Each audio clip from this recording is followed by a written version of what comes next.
अगर घर में दुख आया है, तकलीफ आई है, कष्ट आया है, कोई परेशानी आई है, तो पार्थिव शिवलिंग का अगर निर्माण करा जाए और 7 वृक्ष की पत्तियों को तोड़कर 7 आचमन जल, 7 चुल्लू जल शिव को चढ़ाया जाए और 7 वृक्ष की पत्तियों को तोड़कर शंकर पर चढ़ाया जाए तो दुख कट जाता है। इतने में तो तुरंत मंदाती को गुस्सा आ गया और मंदाती को क्रोध आया और मंदाती ने कहा, ए बूढ़े, तुझ में अकल नहीं है? मेरा पति मर गया, मेरा पति पानी। सोमवार की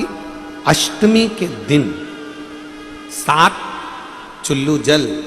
या तुम्हारे हाथ में जो लोटा होता है पानी का, उस जल को जब डालते हैं 7 बार धीरे धीरे धीरे धीरे उत्तर की ओर मुख कर कर, दक्षिण में बैठकर उत्तर की ओर मुख कर कर जब 7 बार जल दिया जाता है, दल चढ़ाया जाता है, 7 वृक्ष की पत्तियों को तोड़कर शिव जी को चढ़ाया जाता है, कितना भी कष्ट का समय चल रहा हो वो कष्ट का समय कट ही जाता है और कुछ अच्छी खबर मिलती जरूर है, कुछ अच्छा मिलता जरूर है। एक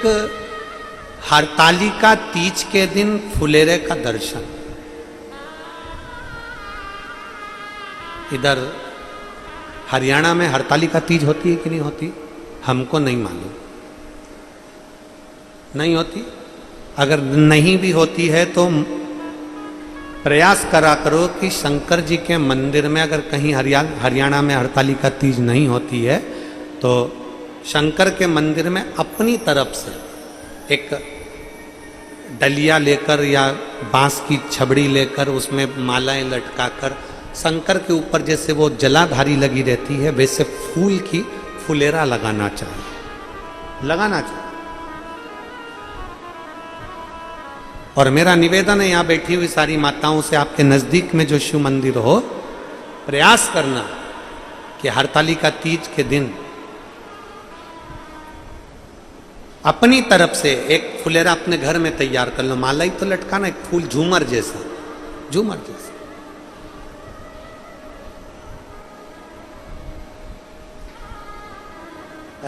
हो सका तो हम कल बताएंगे, उसका निर्माण करो,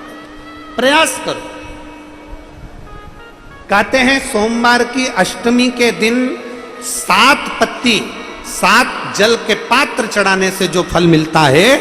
वो फल केवल हरतालिका तीज के फुलेरे का दर्शन कर कर हमें प्राप्त हो जाता है और हमारा आधा कष्ट उस फुलेरे के दर्शन से समाप्त हो जाता। उस फुलेरे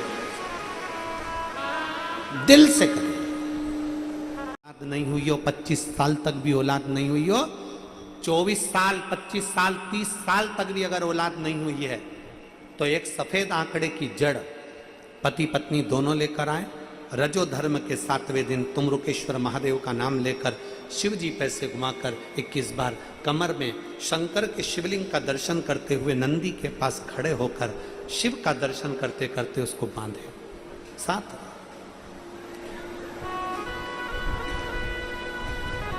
क्यों ना, कितनी बड़ी भी समस्या में घिर गए हो, कितनी बड़ी भी तकलीफ है, बेलपत्री के मध्य भाग में पीला चंदन, दोनों भाग में लाल चंदन और बेलपत्री के मध्य भाग को पकड़कर दक्षिण में बैठकर या खड़े होकर उत्तर की ओर मुख कर कर बेलपत्री की डंडी का मुख उत्तर की ओर रखते हुए शंकर भगवान के शिवलिंग पर प्रतिदिन तुमरुकेश्वर महादेव का नाम लेकर समर्पित करना चालू करो। 15 से 20 दिन लगेंगे, तुम्हारा दुख कटेगा जरूर और मेरा शंकर संभालेगा जरूर। तुमरुकेश्वर महादेव सहजता नहीं। तुमरुका जी ने शिव महापुराण की कथा कही, भगवान देवादिदेव महादेव ईश्वर जी और पार्वती जी गोरा जी बनी, दोनों ईश्वर जी गोरा बनकर गणा और गौर बनकर पधार रहे हैं।